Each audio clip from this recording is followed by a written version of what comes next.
गेवराईत 4 घरांवर जमावानं हल्ला केला। लाठ्याकाठ्यांनी महिलांना मारहाण करण्यात आली।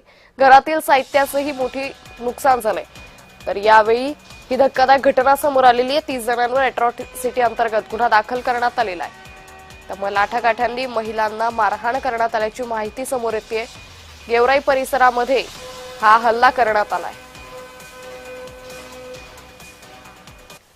त्याने एवढ्याकडे शिया दिल्यात, पायाला धर छेडछाड केली, सरपंच स्वतःहून त्यांनी मारलं। मग अजून त्यांनी गावात लोक बोलून घेतले तर आम्हाला हाणलं, शिया काय दिले। ते जातीवर गेला, आमच्या जातीवर गेल्यानंतर त्यांनी आमचे घरदार फोडलेत। आम्हा बोर तिने ह्याच्यात बोरामध्ये मोटर टाकल्यात, घरदार फोडलेत। काही पाण्याला पण त्यांनी प्यायला पण नाही राहू दिलं आमचं काही।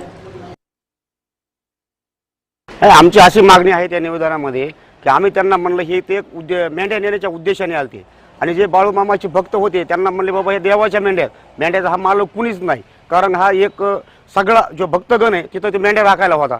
ह्या 2-4 मेंढ्या घेऊन ते चालले असता लोकांनी त्यांना अडवलं म्हणूनच त्यांनीच हाणमार चालू केली आणि 2 मेंढ्या त्यांनी जीवाशी मारल्या।